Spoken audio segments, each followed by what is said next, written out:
and this is just a graphic that shows you the different organizations I mentioned within Y Islam, within ICNA, and that's our booth looks something like that at the top right. You'll see a picture of that. Um, so um, so today this is our presentation topic, justice in Islam, and so just a few housekeeping rules before we begin. The topic, as you know, is sensitive, so we only have one rule, which is that we ask everyone to be respectful. If you have any questions or disagreements, even feel free to voice those. But just raise your hand and unmute yourself, and we can definitely hear from you, and we welcome feedback. Um, and these questions that I mentioned are hot button issues. We'll deal with race related questions and obviously questions about social justice, which is the the hot button issue today, and also topics related to the economic situation, the income and wealth disparity in society today. So these are all obviously sensitive issues. So just be respectful. We'll have a feedback survey for you guys. So I think our moderator, Hisham, can share with that. You guys give you a link for that in the chat, and you can fill that out.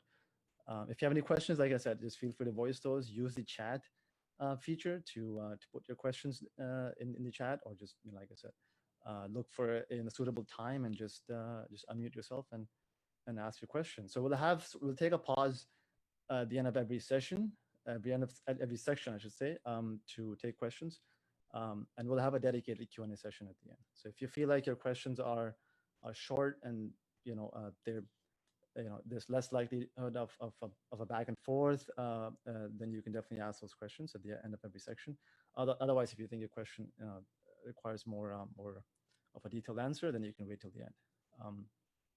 And if you have any reading material requests that you would like to make, we definitely offer a lot of reading material free of charge, like a copy of the Quran itself in English, and other materials. So you can make, just ask for that. And thank you for joining again, to everyone. Appreciate your time and for giving us this chance to present the Islamic perspective on justice. So, any questions before we begin? If anyone would like to introduce themselves or just say hi, feel free. This is like to make this informal and interactive, as much as possible. So if you want to just say hi, that's fine. Just you can unmute yourself, as I said, and otherwise we'll begin.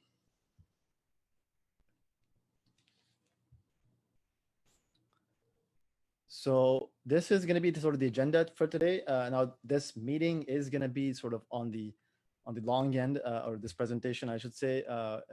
It is obviously a big topic, so we'll cover the things that you see on the screen. What is justice? Sort of the abstract and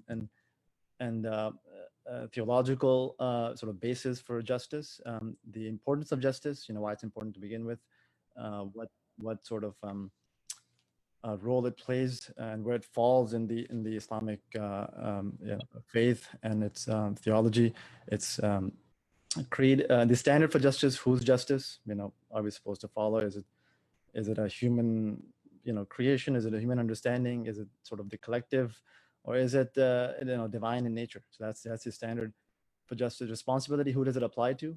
Is it at the individual level, the society, the judges, the courts, the government? Who's responsible for it? And then we'll get into some of the more practical aspects of social justice, economic justice, and touch on the environment as well. And then the mystery word that you see there at the bottom, the Sharia, right? And we'll cover some of that, and you'll see why it's relevant to the topic at hand. And then we'll have a Q&A. So like I said, it's a long presentation, but feel free to ask any questions. If I'm speaking too fast, too slow, if there's too much Arabic terminology, not enough, let me know, and I will try to pace myself. And these ideas are obviously sort of very high and lofty, but no, these are ideals that we look up to. The Quran itself is a poetic book in many senses. It is So its translations cannot do justice to the Arabic language. It's a very beautiful and eloquent piece of work in Arabic. Obviously, we consider every word of it to be revelation. So we don't mean to be preachy, but the language is going to be of that nature. So these are, we certainly want to apply this advice to ourselves first and foremost before we admonish and advise anyone else. And we'll see how even these ideals, can be applicable to our lives. So Islam is a very livable faith, and we find we'll see that it's very much applicable to our lives. So with this sort of a introduction, we'll begin if there are no questions. So what is justice? Now just take a pause here and see if anyone wants to share any of their thoughts on this topic. Right? Again, so this is like I said, it's an informal type of meeting. We usually have these in libraries where people just are sitting in front of us, and it's very interactive. So so if anyone would like to say something, feel free. Obviously, these topics are this topic is very much a part of our lives. I don't think a day passes where something doesn't happen to you where you say that that's not fair, right? Or why me, right? So when you're saying things like that, and when you have these thoughts, you're talking and you're thinking about justice, right? So so definitely it's a very important topic. So we'll begin. What's sort of the general understanding of this topic, right? So fairness, equity, moral rightness. These are things that come to mind when you think about justice. And from the Islamic perspective, that is the general understanding is the same understanding for us, right? So obviously Islam has its own terminologies and a specific way of looking at things, but in general, yeah, these concepts are covered in the Islamic conception of justice. So moral virtue, and Islam considers justice to be a moral virtue. It is something that is a virtuous act. It is an act of worship if you are just in your actions and in your life. Obligation, most certainly, is an obligation from the perspective of the Quran. It is an obligation not only at the individual level but also at the collective level. And one of the divine attributes of God himself equates himself with justice. In the Quran, where he says, stand up for justice, and another verse that says stand up for God. So God is almost interchangeable with justice. The term that we use in Arabic for justice in Islam is al-adl. Adl, and obviously the apostrophe represents this sort of guttural sound that comes in Arabic with the letter ayn. So adl is sort of the comprehensive term for justice that we have. It encompasses a lot of concepts, right? So giving something its fair share, its due, is also adl. Specific terminologies can be used for that, this specific meaning. Qist and insaf are some terms that scholars have translated to distributive justice, where you're sharing and distributing resources or things in an equitable manner. So that's also part of the definition. Putting something in its rightful place, right? So that's again also part of this concept. Balance, something that's in balance, and something that's finely tuned and where things fall into place. Again, that's also part of the concept of justice. Equality, this is the last one, is I guess what we most commonly associated with justice. Equality, or musawa in Arabic, is also part of al-adl. But equality, again, is not just equality. That's adl. Sometimes you have to, someone may deserve a bigger share of something. If you have two people and their dietary requirements may depend on their size, right? So if you give the same food to a full-grown adult as you do to a 3-year-old child, that's not fair, right? So equality is not always justice, but obviously it's a part of justice and the concept of adl in Islam. Justice towards itself can be described as adl, and justice towards society, the outwardly manifestation of justice, can be called qist also. That's These are some of the distinctions scholars have made with the concept of justice. Obviously, the opposite of justice is injustice, tyranny, oppression, dhulm. Dhulm is the term most associated in Arabic for the opposite of justice, deviation, and to put something in the improper place. Being unjust to God, being unjust to your fellow man, to yourself, these are all forms of injustice. And the greatest injustice in Islam from a theological perspective and from an overall perspective is to associate any partners with God. So to impinge on his unity, his divinity in any way, shape, or form is considered to be the cardinal sin in Islam. So that's kind of an overview of justice. When we talk about justice, what do we think? Any questions? Does anyone have any comments? Anything that's not clear? I have one question. Sure. That in the slide you have brace open and brace close, round brace open, round brace close. This is what? This is what is the representation for that? Like number you put. Oh, the numbers in the brackets. Oh, these are, sorry, I should have clarified. These are thanks for bringing that up. These are just verses of the Quran, right? So anytime you see these numbers in brackets, these are the chapter followed by the verse after the colon. So the stylistic sort of convention in the presentation is that these are the verses, and you will see, if I'm quoting an exact verse from the Quran, you will see those would be in blue, and anything from the prophetic tradition would be in green. So yeah, thank you. So and the reason for creation itself, God mentions in the Quran, one of the reasons for creation itself is that people, God created this universe and this everything in creation, but haqq, with truth and with justice, and so that everyone can get a chance to come to know God and to act in a manner that's just, and then they will be rewarded accordingly. So it's one of the reasons for creation itself, very much a testing ground for people. So any other questions?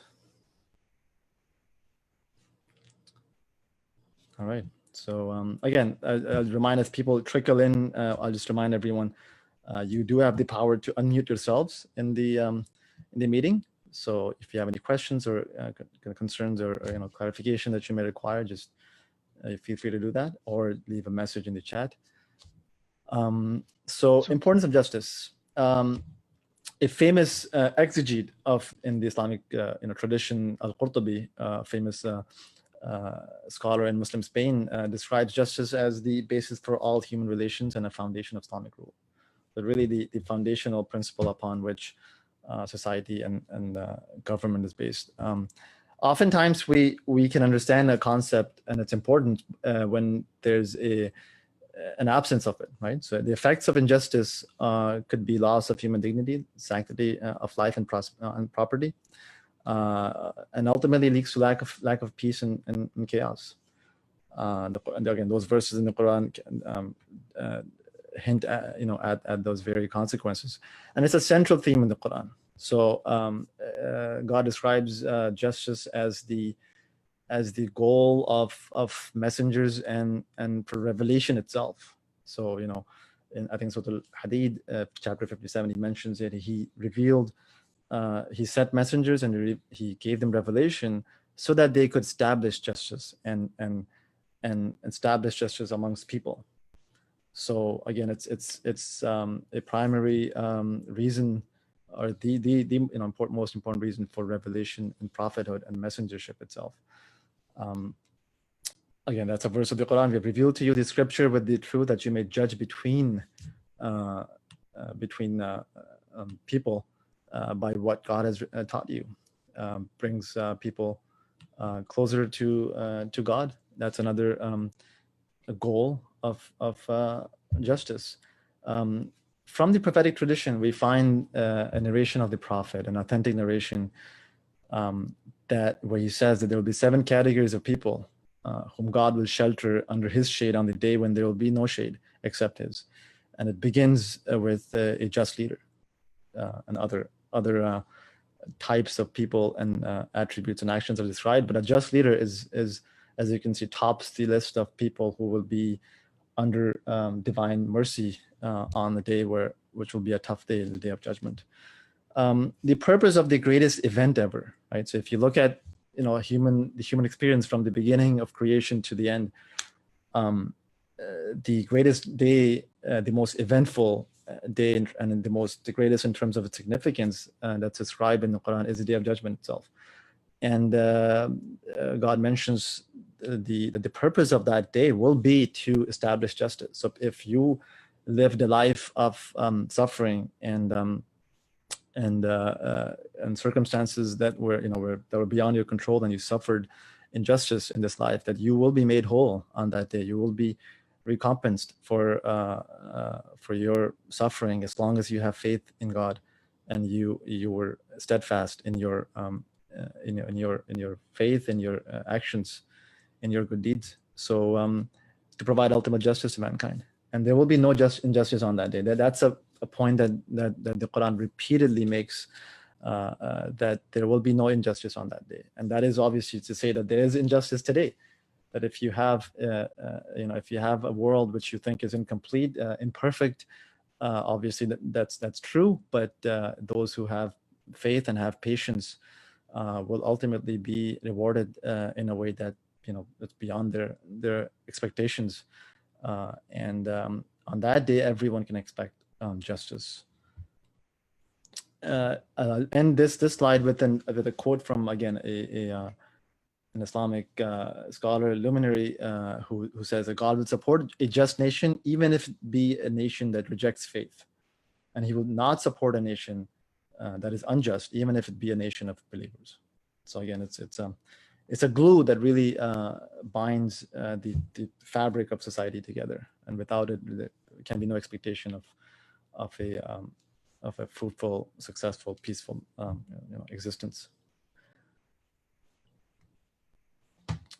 Any questions?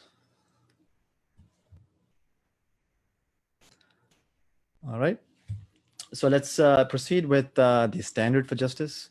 Now, this will attempt to answer, where we derive our standard, our criteria for justice, right? So for us, for believers, for in the Islamic tradition, justice stems from God's perfect, just, and moral nature.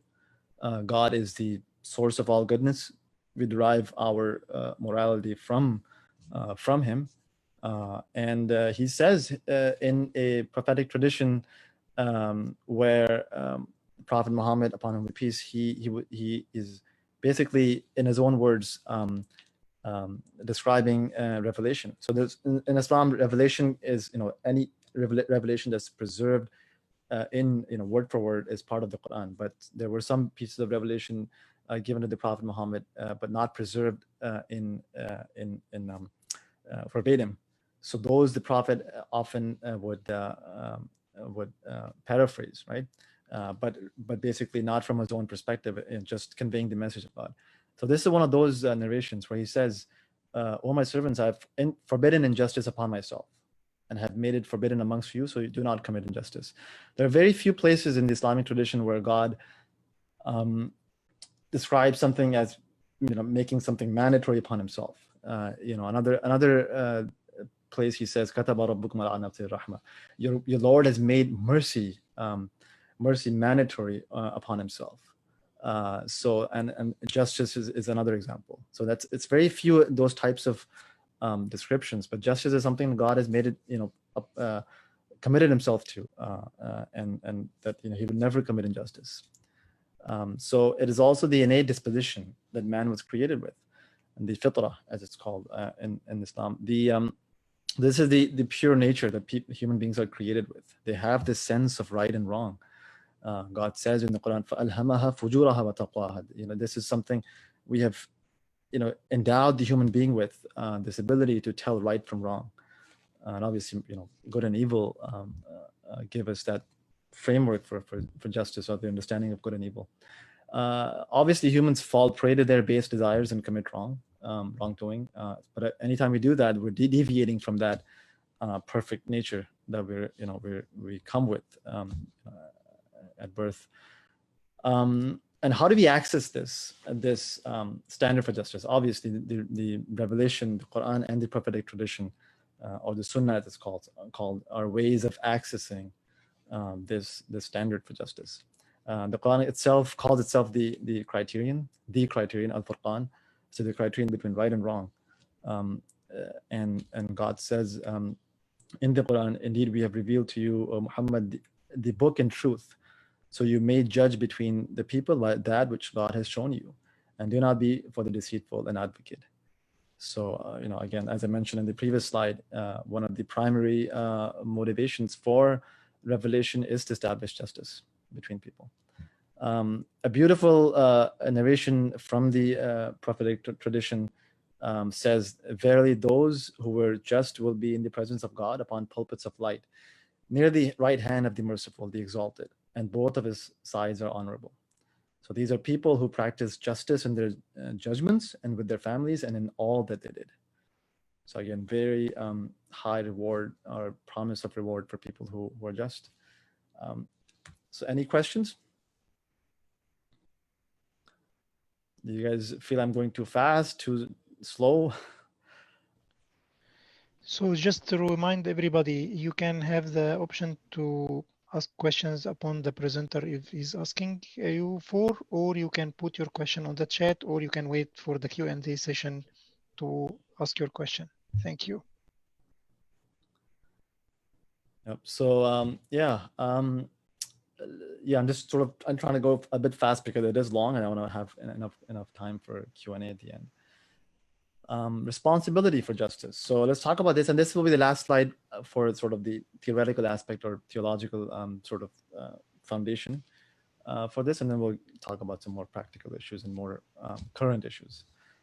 So the responsibility for justice, it's a divine commandment for Muslims. I think we covered this already, and it's not only justice, it's benevolence, right? So it's going beyond justice, and the specific verse says, "Inna Allah ya'muru bil 'adl wal ihsan." Indeed, God commands al-'adl, justice, and ihsan, and which we translate, it's a comprehensive term, but we translate that as benevolence, as going beyond what's required of you. So, doing justice is something that is obviously the right thing to do. It's required of you, but going beyond that would be ihsan, and that's something that is a command. So the individual obviously is the starting point for justice. And without the individual being just in their own lives, they cannot project justice outwardly in society. Falls on all believers. So in fact, it falls on all believers, and from the Islamic perspective, and not just practice justice, but be standard bearers for justice, right? So one of the primary reasons for being, the raison d'être for this Muslims as a civilization, as a people that the Quran describes, is that they will be people who establish justice on this earth.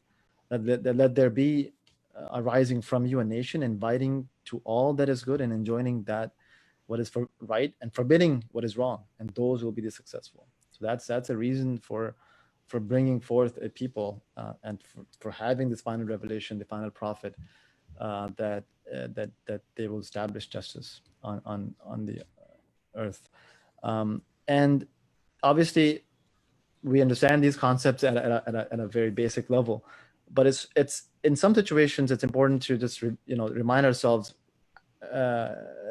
to be that it's important to be just in all these situations, even with in cases where we may not think about it intuitively, right? So with the Creator Himself, again, we covered what would be injustice in relation to your own Creator, and that would be associating any partners with Him, right? Whether it's just plain and the most naked type of association of partners, like the idol worship, or a more hidden and hidden type of injustice, giving preference to your own desires, for example, over what God requires of you. That's again another form of injustice, or shirk, as it's known in Islam.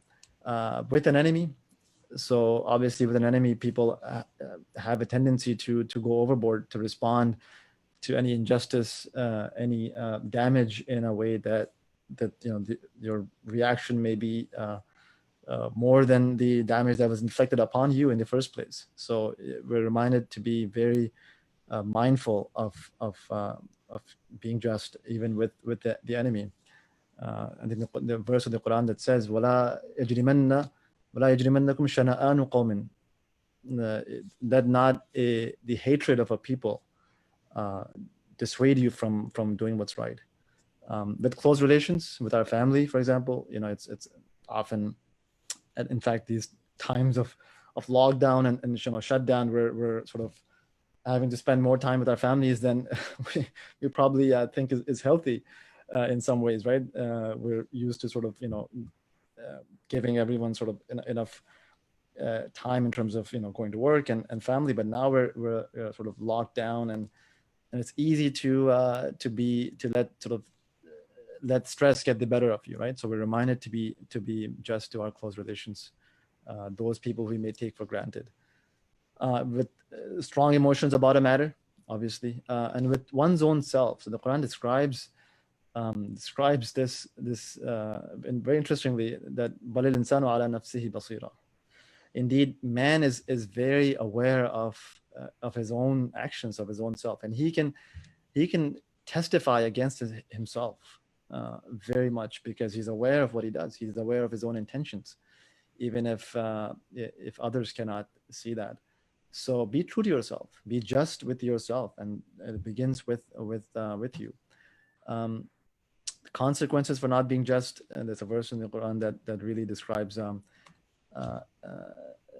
consequences, and that's basically a verse that reminds us that previous nations, people in the past have suffered the wrath of God for being unjust to others. We're reminded of this with two narrations from the Prophet, that beware of the supplication of the oppressed, for there is no barrier between it and God. So again, God is very much people who you may oppress, and people who are oppressed very much have the ear of God, have direct access to God. So be aware of people who of inflicting any harm on people that would be unjust. So that's kind of the responsibility aspect. So again, it's an individual responsibility as well as something that falls on the entire society as a whole. So I think we've covered so far what the justice is, as a concept, its foundation, its theological underpinnings, the standard way we derive justice from, how important it is in the Islamic tradition, and who it applies to, right, in this slide. So the next slides will cover some more practical aspects of justice. Any question? I'll just take a pause a minute here and see if there are any comments. Feel free to use the icons in Zoom to give a thumbs up or thumbs down, or fast forward. I think that's another icon where you can indicate if our pacing is appropriate.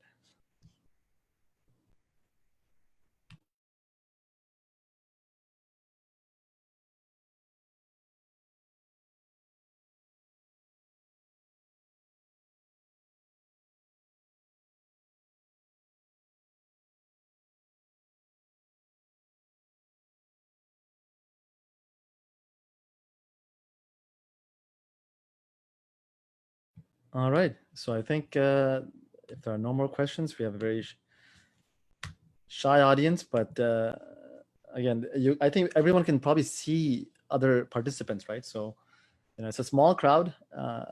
Feel free to make yourself heard, because a lot of this information can be just, I feel like I'm bombarding you with a lot of information. So if you need any time to sort of digest this, or just interact to absorb this better, feel free to do that.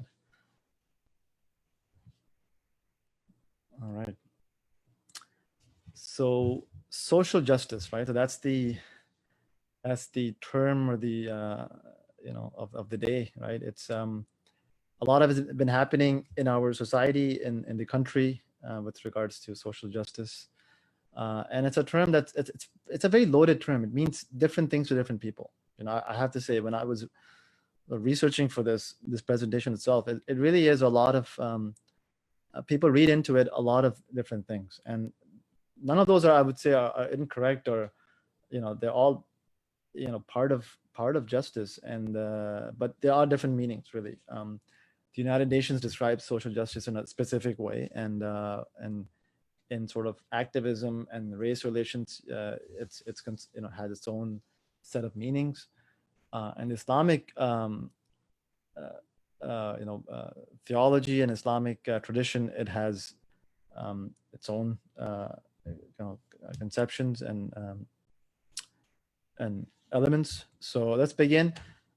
Social justice. So I'll quote a verse from the Quran, where God says, "O humankind, verily we created you from male and female and made you into nations and tribes so that you may know one another. Indeed, the most honorable of you in the sight of God is the most pious. Verily, God is knowing, all aware." So, here, the reason I mentioned this verse is because the diversity in humanity is a sign of the creative power of God, right? So we know that we have been made into different tribes and people with different colors of the skin and languages and physical characteristics and so forth. But that's by divine design, right? So it is not obviously what it serves. It says to us, this verse, is that these diversities are things that are to be cherished, and that are ways for us to know one another, and not to obviously discriminate against each other, based on. So, but the last part of the ayah, I think, is really sets the tone that God wants us to be mindful of with regards to this concept, is that these physical characteristics are in no way going to put you ahead of one another just based on that alone. It's your God consciousness, it's your piety, and that is the arbiter of your success in the eyes of God. So this is and obviously that's an attribute that is innate, right? That's internal. It's not something that you can that's written on your forehead, that you can just judge a person by looking at them, right? It's something that's completely inwardly. So so we have basically no way of discriminating against people based on their outwardly appearances in any way, shape, or form. And its inner attribute is something that only God is aware of. So that's this ayah for us is a guiding principle. This verse, when I say ayah, that just means a verse in the Quran. That's a guiding principle for us when it comes to race relations, and just in matters of social relations between people. All humans are created equal. The Quran is very clear on this. So the single origin of human beings. So again, if you had any doubts on, if you had any doubts as to what that means, just look to your forefathers. Look at how you were created from one single soul, from Adam and Eve, right? So if there's any diversity, that's not something to be proud over. Humans have different roles in society, right? So people do have differences. And there's people who have been given more than others, their social status and their financial status. But that's these are roles that we take on in this temporary existence of ours. This is not meant to put one above another. A shining example from the Islamic tradition, of this concept of the unity of people, and the emphasis Islam puts on the oneness of people and how they're equal, is the farewell sermon of the Prophet. And this was delivered in the last year of his life, just if I'm not mistaken, a few weeks or less than maybe 2 months before he passed away. In this sermon, he mentions, and this was in front of a large crowd of people, a very large crowd, where he says, it's a long sermon, and it has basically its place in the Islamic tradition is no less than the Magna Carta, from medieval, England, right? So long before the Magna Carta, this was the standard that the Prophet Muhammad, upon whom be peace, delivered in front of a large crowd, and as his legacy for humanity. And he says, an Arab has no superiority over a non-Arab, nor a non-Arab has any superiority over an Arab. Also, a white has no superiority over a black, nor a black has any over a white, except by piety and good action. So for us, this is the a guiding principle. It is something that he was unequivocal about, in his final days. And this is a message where at the end he says, so whoever is here, whoever has witnessed this, convey this to those who are not here. So Muslims have taken this as a duty to then transmit, the prophetic tradition, and specifically these words to everyone, who would come after them from that time. So again, something that delivered in 632 CE, right, almost 1400 years ago, a complete condemnation of racism, all kinds of supremacism between people. So male and female gender relations. What does Islam say about that? They're equal in the sight of God, completely equal. A man is not better than a woman in any way, shape, or form. They do have different roles in society. So Islam again makes a distinction between people based on their roles. Some may have a different set of responsibilities than others. Men have been, from the Islamic perspective, given as the role of guardians and protectors of women. And in that sense, they have, an upper hand in decision making, for example. Just like an organization may have an upper hand, the CEO has certain rights and obligations that the individual contributor may not have. But that's not because of their innate superiority over the other gender, but that's just the roles people have in society. A woman in the Islamic society, for example, has no financial obligations whatsoever. So that entire responsibility falls on the man. And the woman, if she has any income, she's not obligated to share that, to spend that on the family at all. That entire responsibility falls on the man. So that's, again, these are different roles. But when Islam came, there was a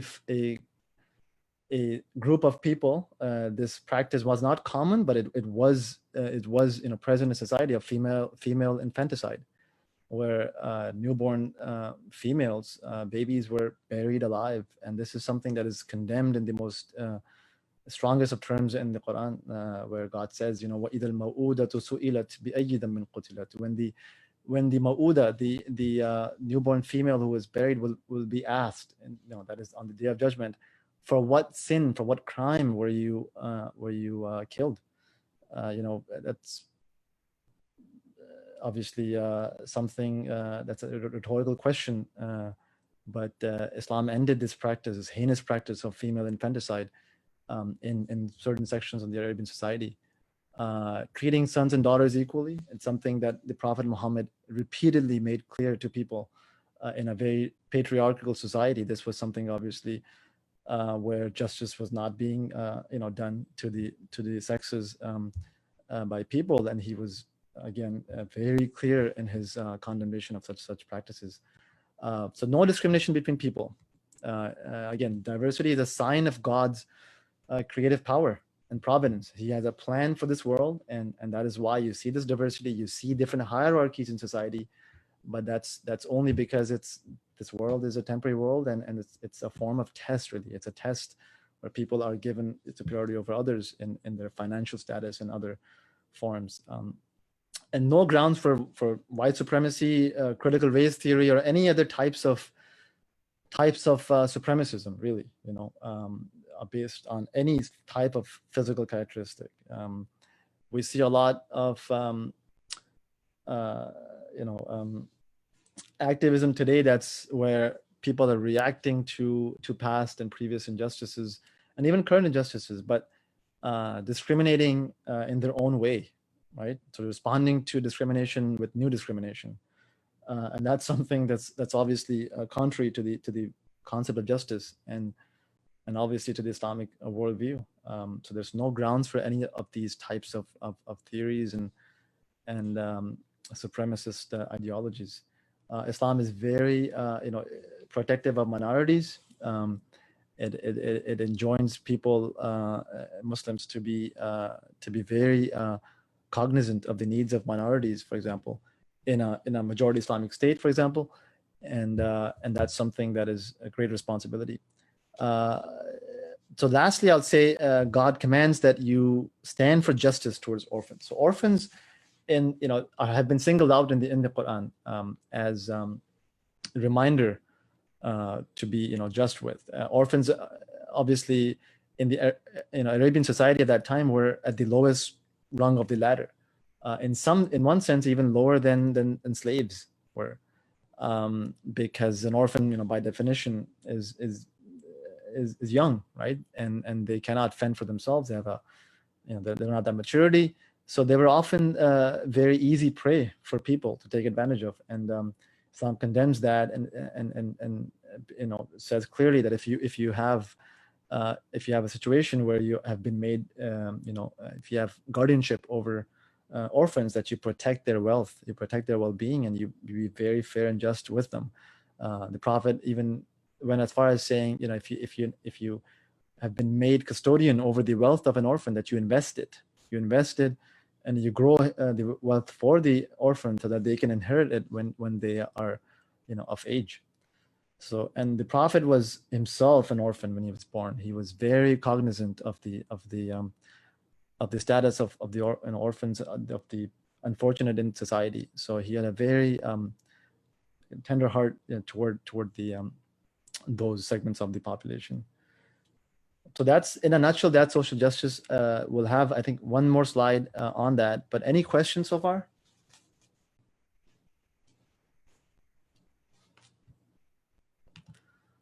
All right.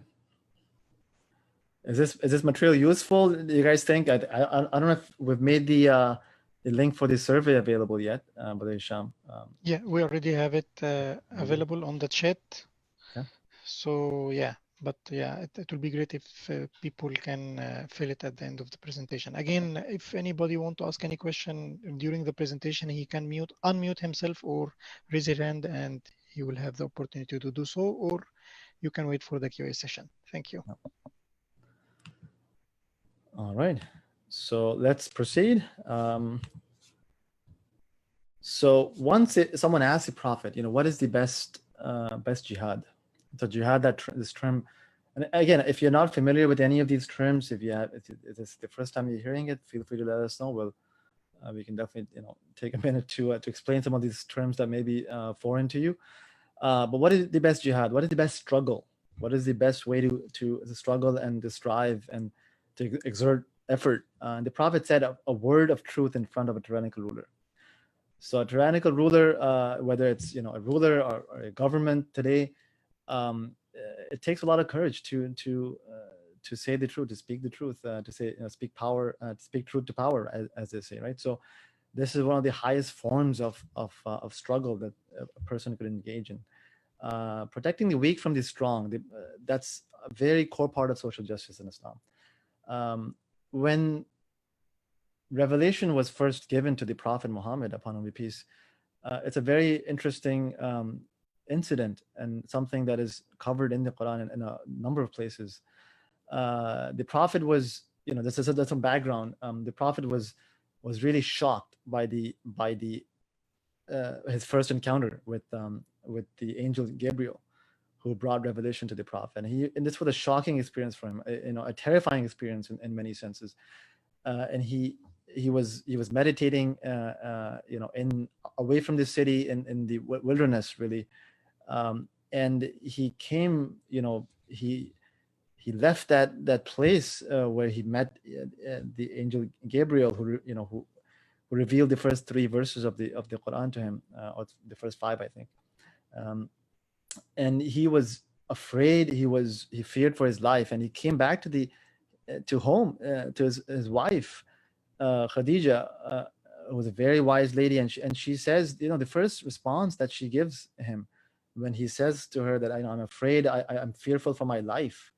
The first thing she says is by God will never forsake you, for you maintain the ties of kinship, you bear the burdens of the weak, you give to people what no one else is able to give. You're hospitable to your guests. You help people who are afflicted with calamities. But this is before the prophethood, before he was given revelation. He was a man of impeccable character in the Arabian society, in the Meccan society. And he, just by looking at the words of Khadija, you can see, what kind of character he had, what kind of attitude he had towards people and towards his relations with society, right? So he was someone who really people looked up to.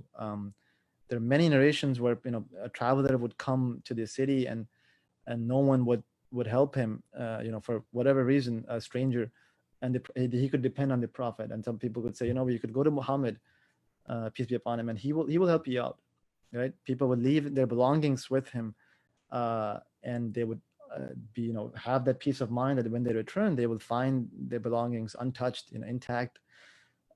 So he was of that character, and this is the first thing she says, that if you have experienced this, if what you're saying is it's as shocking as as you're relating it, don't be afraid. It might be something that has overwhelmed you for the time being, but this, God will never let anything bad happen to you, or will not forsake you because of what you've been doing, because of your character, your life. So again, protecting the weak, that's something the Prophet did with whatever means he had, before the prophethood, after he was given revelation, till the day he died. So I think society can often be judged by how they treat their minorities, by the weak and the disenfranchised amongst them. And the Prophet really was a trailblazer in his approach and his attitude with the weak in society. Another example, after the Prophet passed away, his first successor, Abu Bakr, his closest companion, when he took reins of power, and his first speech and address to the people, he said, the weak amongst you shall be strong in my eyes until I secure his rights. And the strong amongst you shall be weak in my eyes until I wrest from him the rights of others. That's the attitude he took, that, he said to the people clearly, stop me if I do anything wrong. But if you have power, know that I will take from you what is the right of others, from your wealth, from your power, and I will give it to those who deserve it, right? And if you are wrong, have that assurance that I will do you right. I will provide you justice. So again, successive Islamic leaders have sought to fulfill that role and that obligation after the Prophet. A narration from the Prophet clearly says, whoever witnesses something evil, let him change it with his hand. If he's unable, then with his tongue, and if he's unable, then with his heart. But that is the weakest form of faith. So if you see something wrong, Islamically, as Muslims, we feel obligated to do something about it. At least we ought to be. So we cannot be bystanders to injustice. And again, last, a quote from Malcolm X, who converted to Islam, and when he went on Hajj, the pilgrimage, the annual pilgrimage, and when he came back, he said, America needs to understand Islam, because this is the one religion that erases from a society the race problem. So a lot of these issues of race and gender and other forms of injustices, really, Islamically, there isn't any room for that. And the Prophet, his tradition, the tradition of the early Muslims, has been clear that this is something that's just not supported. And Islam views all of humanity really as equal in their human dignity, in their humanity, really. So that we feel that's the underlying foundation upon which you can have a society, right? You can have social relations. where you treat everyone as equal.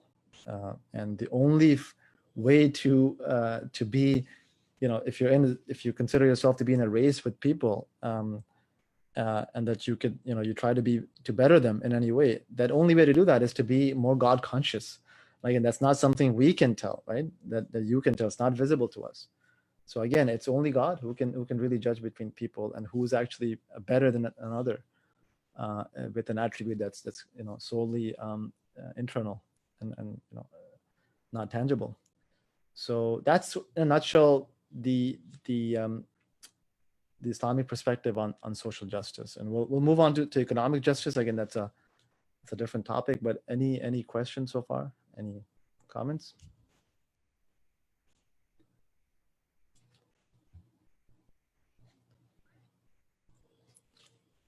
All right. Yeah. I mean, one thing I should say also is it was because of. Can you guys hear me? I just want to make sure I'm being heard. So much silence here. Yes. Yeah. Okay. Yeah, okay. Yeah. So one thing I would say that, if you read the Islamic history and the beginning, the early Islamic history, the life of the Prophet in Mecca, a lot of the early converts were from that lower rung of society. They were the people who were slaves, poor, disenfranchised, people with disabilities, orphans. So why did they find Islam attractive? And that's one of the things that really, when you think about it, it was because of this message of equality between people, the simplicity of the faith, the belief in one God, the message, the clarity of the message, and really the example of the Prophet Muhammad himself. Right? He was soft and tenderhearted with everyone, especially the people who were unfortunate and the downtrodden in society. He was generous to them beyond expectations, beyond his means, and courageous, in the face of adversity. So he forgave people all transgressions upon his own person, and even his enemies when he conquered Mecca, toward the end of his life, and magnanimous in his victories. So really a person who we can do a separate presentation on, but it was his character and again his approach with these people who were the first converts, who were very close to him, and much to the dislike of his compatriots of the disbelievers in Mecca, who were of a better social and financial standing. They did not like this one bit. Yet the Prophet was very much supportive of these people. So again, that's a very important aspect of his life. So we'll move on to economic justice, and again, this is also a topic that is very much in the limelight. The disparity between the rich and poor. This pandemic has made things even more unequal than it used to be. We read reports about certain individuals increasing their wealth, in a great ways, in great numbers during the pandemic, and then others who have fallen by the wayside have fallen below the poverty line with the loss of employment and other tribulations and trials. So this is a topic that is really a core part of justice, right? So and again, even social justice, some would say economic justice is part of social justice itself, right? But we'll just separate it so that it's we cover some other information here. So again, we'll begin by two verses of the Quran. The first one being, God says, "It is He who made you successors upon the earth and has raised some of you above others in degrees, that He may try you through what He has given you." So in that verse, the reason I share that is that God is, if you see disparity in wealth and disparity in status, financial status in people, it is also, there's a divine, it's by design, it's by providence. Not to justify inequality, but I'm saying is that God creates these conditions where he tests you with wealth, with lack of wealth. But he allows these kinds of conditions to occur and to test people with. So by inherently, it's not a bad thing for someone to have wealth, even if they've earned it and worked hard for it, right? That's not necessarily a bad thing. Again, I bring that up in with regards to certain ideologies like socialism or even more extreme communism, where wealth and personal wealth is considered to be wrong, right? To that you can't, you shouldn't have wealth or capital.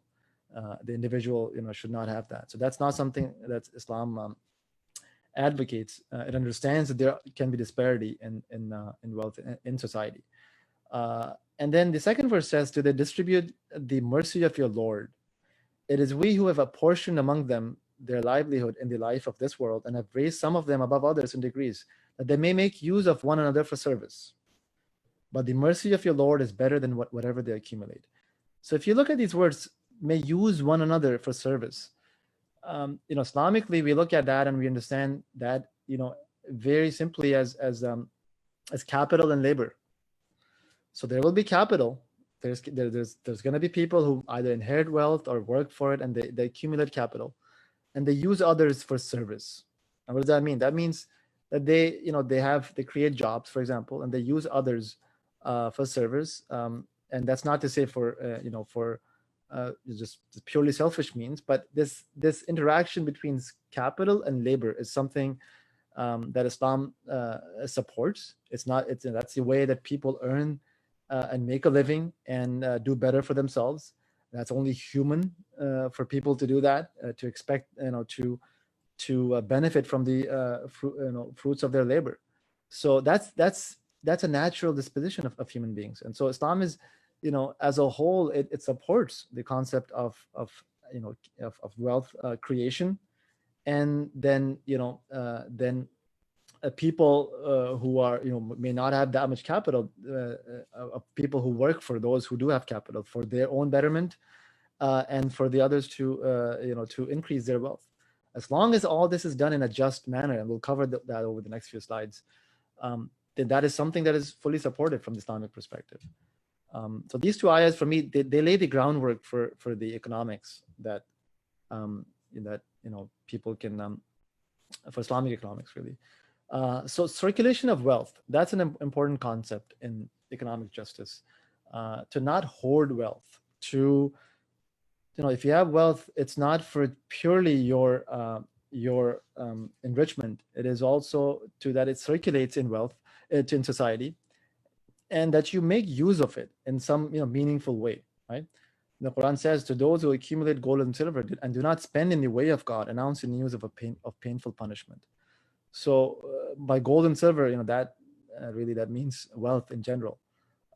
So wealth is not just, it should not be an end to itself, right? It should be a way to you can use it for your needs and your enrichment to an extent, but also circulate that in society. Don't hoard it.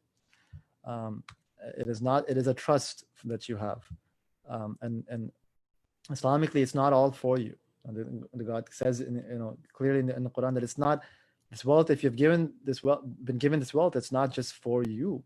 There are segments of society who have a right upon this wealth that you may consider to be yours because you work for it. No, it's a portion of it is yours. How much, you don't know. Only God knows. But just don't. The whole point is to convey this notion of responsibility. That if you have it, if you've been given this, to God by God, don't think that this is all of your own making. You could have worked day and night for it and really not made anything, right? So if you have something, if you were able to accumulate any type of wealth, know that there is a right in that wealth of others who are less fortunate. So Islam advocates definitely a social safety net, and zakah is the zakat that is called, is the mandatory almsgiving, is the tithe that is mandated upon every Muslim who is able to do so. So it's an individual responsibility for everyone, every Muslim who has the means to do so. And those like criteria for zakah to be eligible for zakah is very small, in fact. And this is the way to support those who are less fortunate.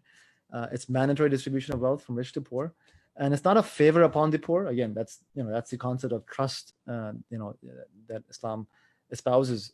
That it's a trust by by God that you've been entrusted with. It's a right.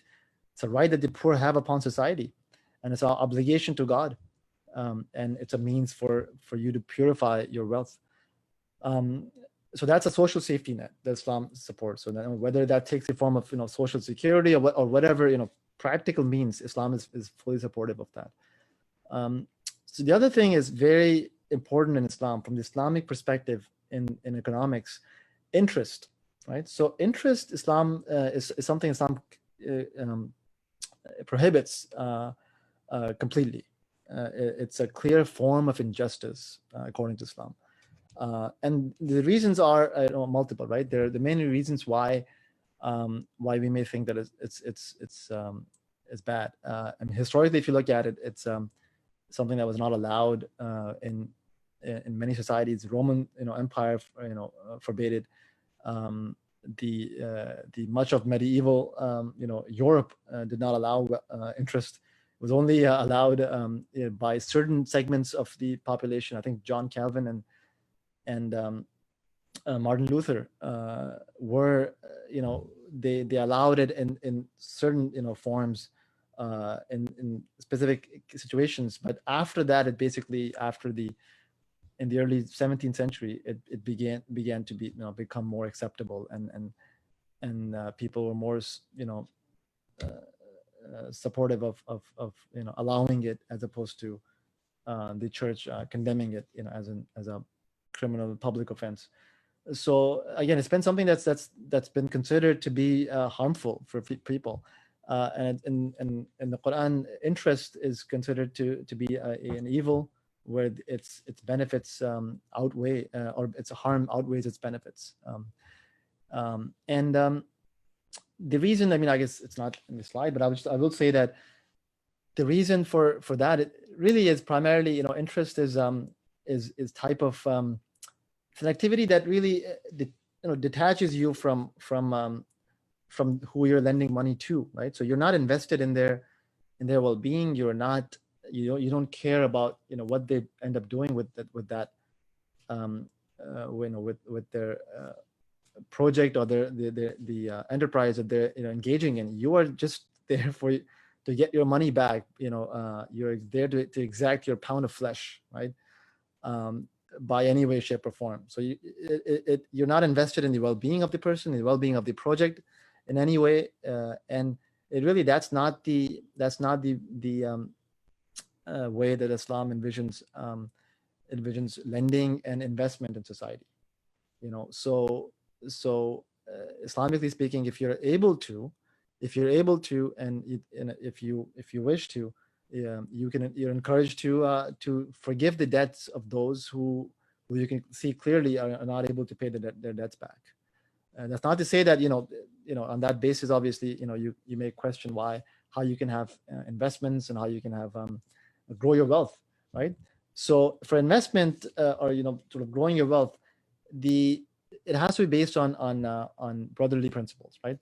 So so that's something I mentioned. You have to be invested in the well-being of people, and you're there. You share risk, right? So fixed rate of return.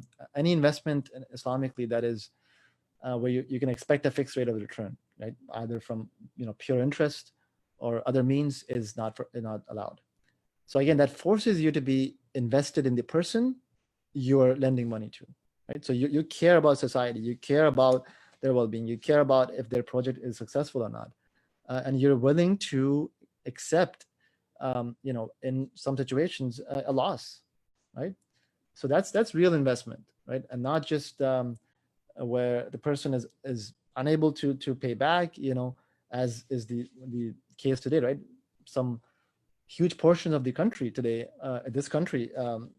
the United States, people are forced to spend a huge portion of their income on debt service, on servicing their debts, right? So the effects of that are profound. You are tying up people in generations of people in debt servitude for the rest of their lives, severely limiting any type of social mobility. And all their income is spent in servicing debt, so they can never really move up the ladder, so to speak.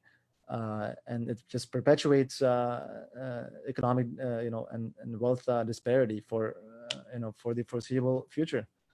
So much of, for example, African countries, they're a huge portion of their income, and some countries the entire income is spent just servicing the debts, servicing the interest payments that they have from big lenders. So really, it's the Bible itself advocates for debt jubilee, for example, right? So after a certain period of time, if someone is not able to pay their debts, it should just be forgiven. So interest, and by the magic of compound interest, it is something that really holds the unfortunate, the lower rung of the financial ladder, those people, in a vice grip, right? They find it impossible to come out of their state of financial insecurity just by compound interest alone. So it is something that Islam prohibits, and if you are to invest your money, it's based on these brotherly principles of accepting risk, of being invested in a person's well-being, financial well-being, when you lend money to them. So any questions so far? No questions. All right. It looks like we'll continue. So yeah, we'll have this and then one more sort of section, and then we'll stop and take questions. So the one more thing I want to cover here is this concept of the free market, right? So Islam does not support this social Darwinism, as some have called it, where you let the free or the blind market operate, and this invisible hand of the market just lets things happen in the ideal way, right? So Islam does not fall for that kind of logic, right? Because it's been shown to be false.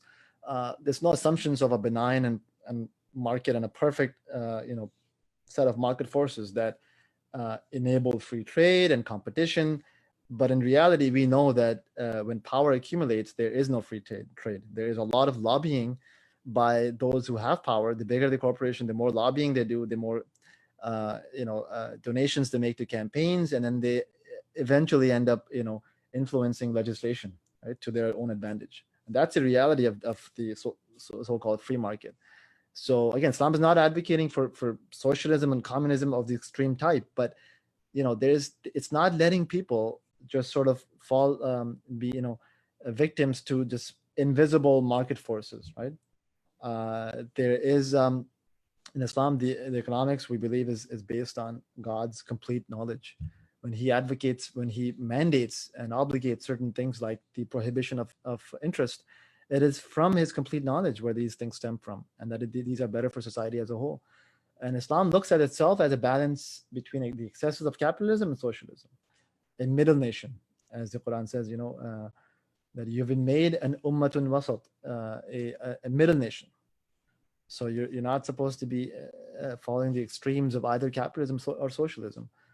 And social justice itself, as a movement, really began as a reaction to the excesses of capitalism, right? And after the Industrial Revolution and capital began to accumulate, very much in a certain portion of society, then you have even socialism and communism that began as a reaction to it. And that's the first time people have started using the sort of terminology of social justice. So the role of the state in Islam, that Islam does advocate for a strong role of the state. So it supports a free market, but not a blind free market, right? As some would like to have. It does believe in a legitimate balance of market forces, but also at the same time a responsible control and stewardship by the central government. So social security and welfare benefits, whether it's if you have young children and you don't make enough, if you're old, if you're unemployed, Islam is fully supportive of these measures, and to help the neediest without any reciprocal advantage, right? So it's not that this concept of let the people just fend for themselves, and that if you're poor, if you just don't have enough, that's because of some form of deficiency on your part, that you haven't been working hard enough, or on things like that. Those notions are not something that Islam supports. It completely rejects that. It acknowledges that there could be situations and circumstances that are beyond your means, and if you just fallen by the wayside, that Islam does advocate for a soft approach for those people, and that to help them without any form of advantage from them. And the Prophet Muhammad, upon him be peace, he made this clear in this narration, and he says he is not a believer. A person who's not a believer who's satiated while his neighbor goes hungry beside him. So, this is a very strong, statement by the Prophet, that if you go to bed at night with a full stomach, and with the knowledge that your neighbor is hungry, right next to you, you're not a believer. Even if you think you're a believer, your faith can be called into question. Another narration, and this is a narration where the Prophet is paraphrasing the words of God, Revelation. And he says, and God says, "O son of Adam, I sought food from you, but you failed to feed me." The man would ask, and this is an exchange between God and a human being, where God says, you failed me to feed me. And the man would ask, "My Lord, how could I feed you when you're the Lord of the worlds?" And God replies, "Do you not realize that a particular servant of mine asked you for food, but you did not feed him? Didn't you realize that if you had fed him, you would have found him with me?" So God, says basically here that he is with those who are, the downtrodden, the disenfranchised, the unfortunate. He is with them, and if you are supportive of those people, of the needy and the poor in society, you're with God. You're fulfilling the requirements as a Muslim if you're supportive of people like that. So any questions?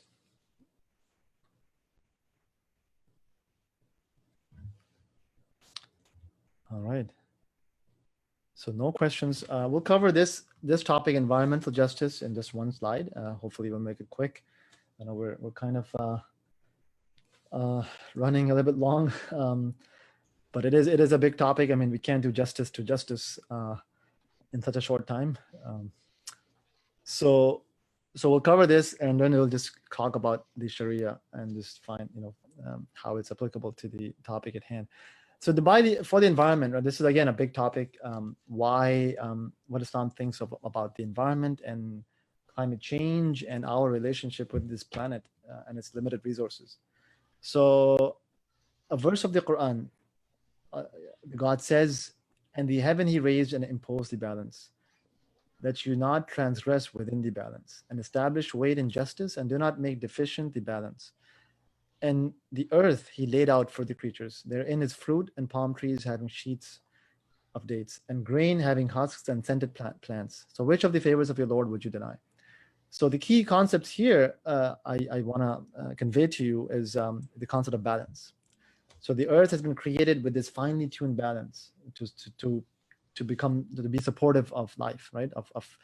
Of biological life, and we are to be mindful of that and caretakers of that balance and that equilibrium, and benefit from it. Use that, exploit the earth to our advantage, but within, with a sense of responsibility, ownership, and care, right? So that is, it's a favor from God that you cannot deny, and that's the attitude to have with respect to the planet.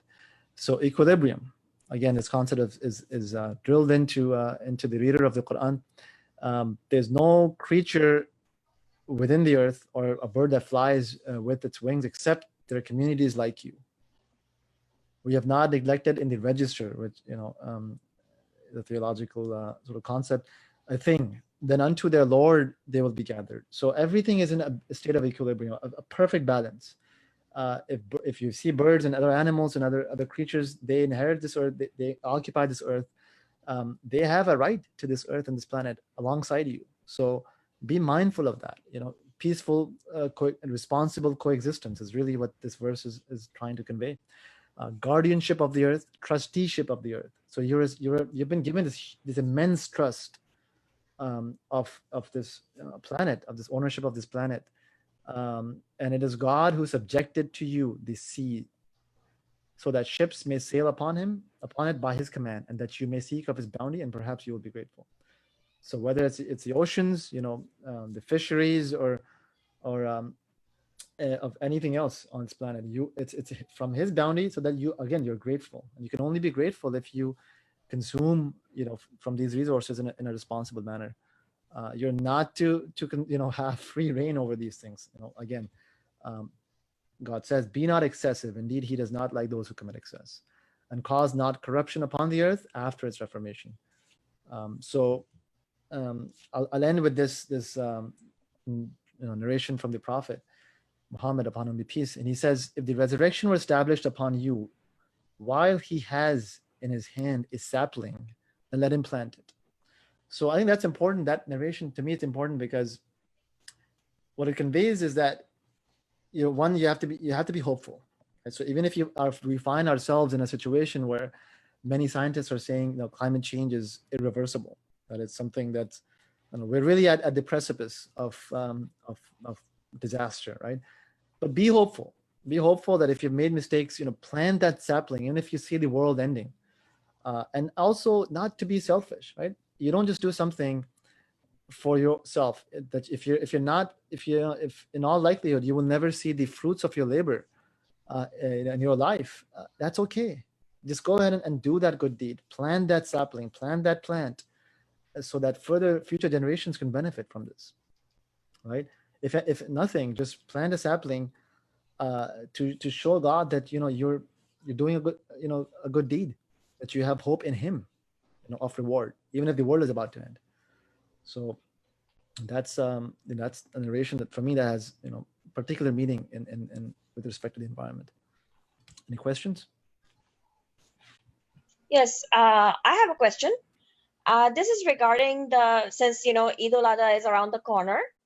We were having a discussion with friends as should we or should we not sacrifice because of COVID. So what is your take on this? Yeah, that's I mean, with respect to justice, obviously, I think it's a sort of a tangential question, but I think it's more to do with just practicing good judgment, right, with respect to the to social distancing, really, right? Not social justice, but social distancing. So yeah, I mean, I would just defer to the current sort of guidelines on this. If you're able to do this in a safe manner, then I think there's no problem in carrying out your religious obligation. And the questioner is referring, for those who don't know, referring to the Islamic practice of sacrifice, which is based on the Abrahamic tradition of Abraham, the Prophet Ibrahim, as we call him, offering to sacrifice his son Ishmael for God as a sign of devotion. So that's a tradition that Muslims have inherited from him. The Prophet Muhammad, upon whom be peace, carried out this tradition, and since then Muslims sacrifice or slaughter an animal around this time of Hajj, which is just in a few days, and then we consume that meat and we distribute that amongst the poor as well.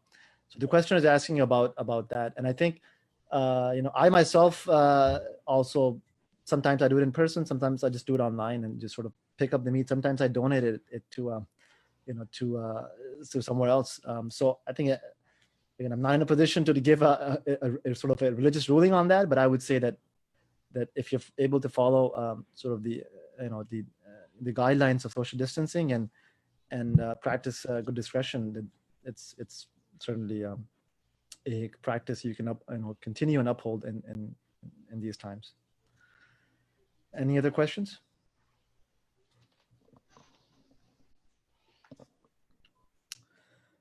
All right, so we'll move on to the next topic, and then this will be the last section, and then we'll go for the Q&A.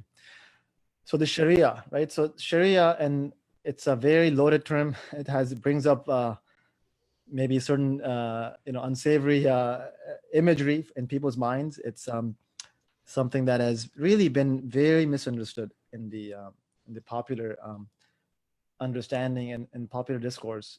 So we'll hopefully shed some light on this and sort of try to demystify this for you. So let me begin with a quote from Noah Feldman. He's a professor of law at the Harvard Law School.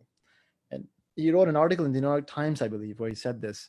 And he said, for most of its history, the Islamic law, or the Sharia, as it's called, offered the most liberal and humane legal principles available anywhere in the world. So let that, just absorb that for a second, right? Maybe that's not your understanding of the Sharia, right? But this is what I would contend, that this is how Islamically, we view the Sharia, and what people who really have tried to understand the topic, come away with, with this type of understanding. And so what is the Sharia?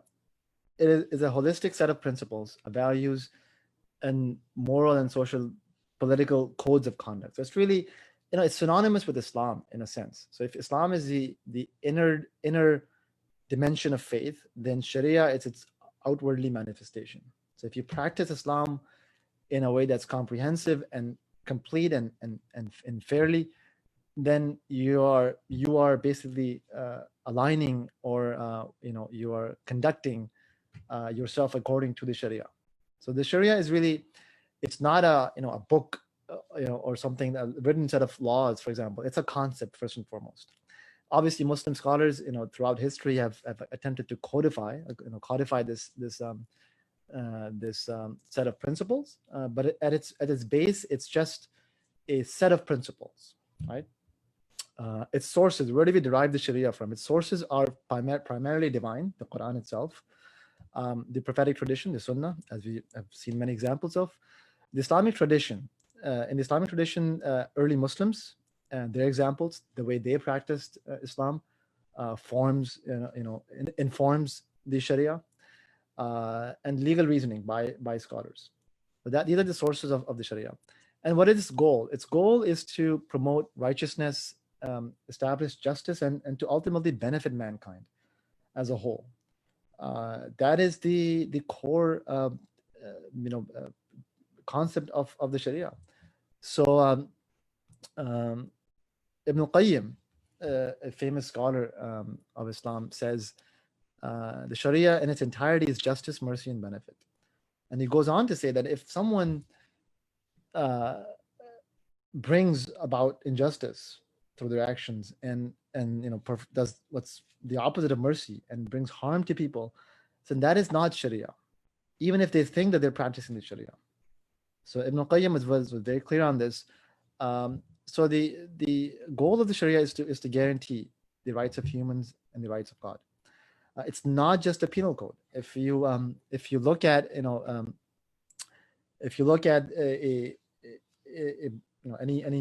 sort of any volume, any book, anything on the Sharia, sort of the entire codified Sharia, specifically it's actually fiqh. We'll get to that.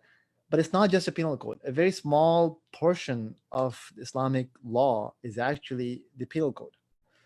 And even a smaller portion is actually the severe punishments, right? For example, capital punishment. Those sections comprise roughly 2 to 5%, or probably slightly less than 5%, probably 2 to 4%, 3% of what Islamic law is all about. So if you were to look at rulings and the different sources in Islamic law that cover the entirety of a Muslim's life, a very small portion is actually talks about punishments, and yet a smaller portion talks about severe punishments. So that's again a very different, to what you may have understood if you just depend on certain sources or the mainstream media, for example. It's not just the penal code. It deals with all spheres of human life, from belief, worship, charity, business, politics, anything, right? Again, as I said, small portion. The term fiqh we use, that's synonymous with Islamic jurisprudence. And that's the science of deriving the laws the actual legal laws from the Sharia, right? That's the science that we use to do that. And again, the rulings that a scholar would can derive from the Sharia has to conform with the core objectives of the Sharia, and which we mentioned are to establish justice and to benefit mankind.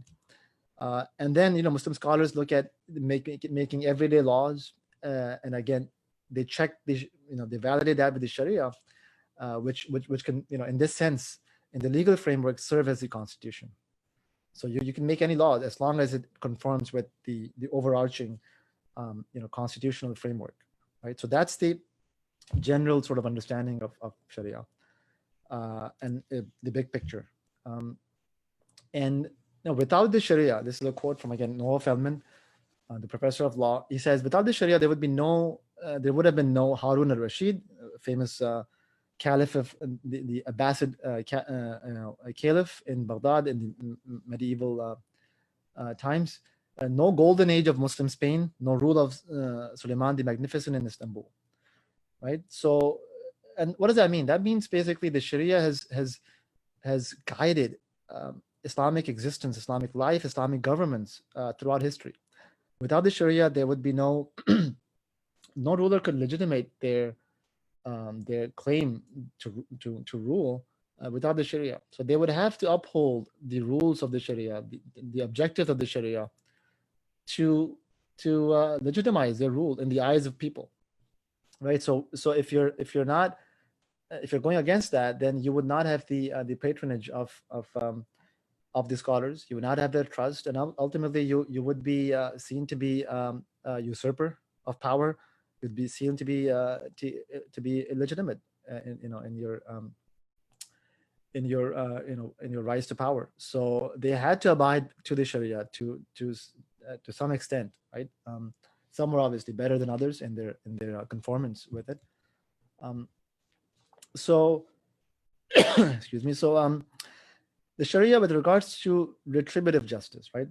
When someone wrongs you, and again, this is why now you can see the relation it has with justice. So this is the legal framework that the Sharia that provides to us, and in also in areas of retributive justice. When someone wrongs someone, what are your rights?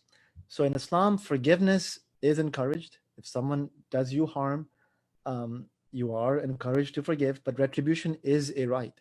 So Islam allows for retribution. Islam is not just a completely passive religion. It recognizes, again, by divine, its divine nature. God knows that there will be certain elements in society that cannot be reformed, cannot be brought to live peacefully with people without the use of force. Sometimes that is left as the last resort, but it is an option. So sometimes you have to exact punishment for there to be justice in society, and for there to be peace and a sense of safety that people can feel about their lives and their property and their dignity. So retribution is a right, but forgiveness is encouraged.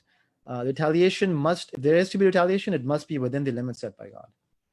So again, that's a key point, right? So Islam does not leave this up to the human beings, and I think that's great wisdom in doing so. So if you do want to retaliate, it must be within the limits set by God. Obviously, we know in cases where we've been wrong, we often in reacting in our reaction in avenging ourselves, we often commit injustice. We do more wrong than the wrong that was done to us.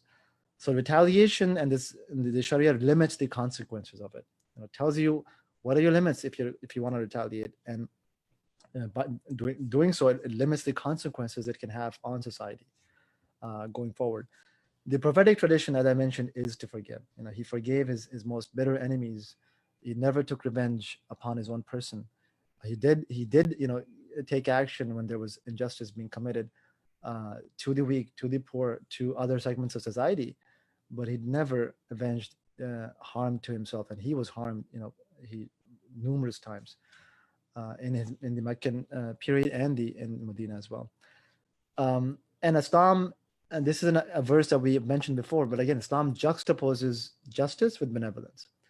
So it says again, "Inna Allah ya'muru bil 'adl wal ihsan." So God commands you to do justice, but also keep in mind benevolence, right? Go beyond justice. You can do better than justice if you wish to. I covered this already, and that's about it. That's the Sharia, and you can see its applicability. It's basically the legal framework that Muslims use or try to live their lives by. And obviously, the Sharia, I think, I don't know if I mentioned this, but the Sharia is compatible with most of the laws that we find in this country. If Muslims live in a land where there is an Islamic rule, for example, as the Islamic constitution, we are commanded to live, to live by the laws of the land, as long as they do not infringe upon the commandments of God. And I think we're fortunate in that sense to be in this country where things and the laws are by and large compatible with the Sharia. But it is a legal framework by which Muslims can establish justice and take action against wrongdoing, and also implement justice in their lives in the legal sense. So that's all we had in terms of the prepared content. I hope this was useful. So we'll pause here. This is our contact information. If anyone has any questions or they would like to send us, that's the email right there. And the hotline number is at the top. You can call that, as I mentioned, anytime. That's a national hotline available 24/7 from anywhere in the country. And our phone number is there at the bottom. So, and we can make this available to you anytime. So thank you very much.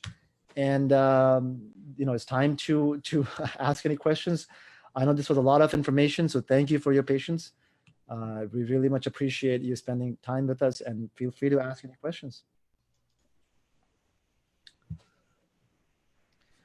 Okay, thank you very much. Yeah, I need to reiterate that really it was a rich topic. Thank you, Brother Nabil, for the preparation and for the presentation.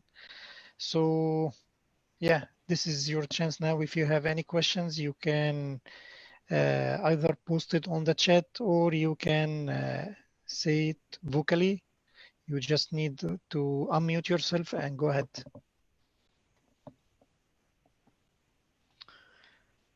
Also, I have posted on the chat the feedback form. It's a Google form, so we appreciate also if you can review it and give us your comments regarding the presentation, or any questions or any topics that you would like to see it covered in the next events.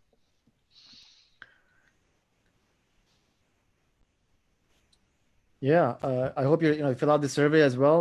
And again, if you have any questions, feel free to ask. If not, you can always email us on our Facebook page. This was live streamed on the Facebook page, so you can always leave a comment on the Facebook, and again, post any questions if you have. And also materials request. If anyone has any materials they would like to receive, we obviously offer that in person from our office. And I think I'm not sure if we're gonna pick up our farmers market engagement with the rise in the virus cases, but that's a place where you can meet us and just receive that material in person as well. So so again, thank you, and we'll hang around here for a few more, maybe 10 more minutes, Brother Hisham. Yeah. Yeah, I'll keep it open till 5. Yeah. Also, I have, as I mentioned, I posted on the chat also a website. It's called Tanzil. This is actually, it has the Holy Quran. So if anybody wants to return back to the slides or any of the verses that Brother Nabil was referring for the ayat or surah, he can refer to the translation there. We recommend Sahih International there. Also, again, you can call us on the hotline that was presented.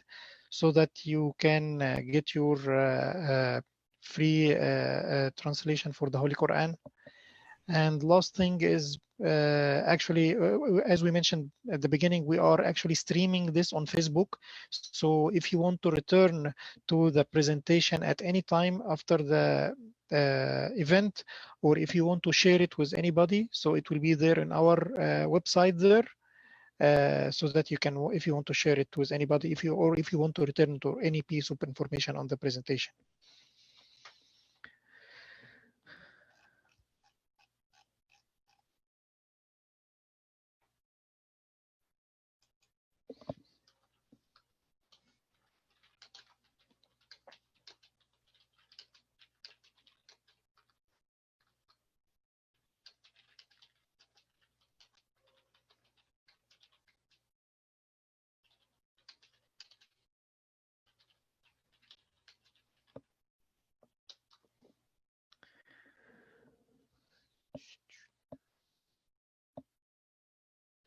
Okay. I think since nobody have any questions, again, we would like to thank everybody. Since no questions on the chat or on the vocal. So again, we'd like to thank everybody. We'd like to thank our presenter, Brother Nabil, for the preparations and for all the attendees. Looking forward to see you in next events. Again, if you want to return back to the materials, it will be the video will be, the recorded video is already on the Facebook after and it's available after the closing the streaming. Thank you again for everybody. Looking forward to see you, and stay safe in this pandemic. Hopefully it will be away soon and we can see you face to face. Appreciate it. Thank you. Have a good day. Thank you. Good job, Brother Nabil. Very nice.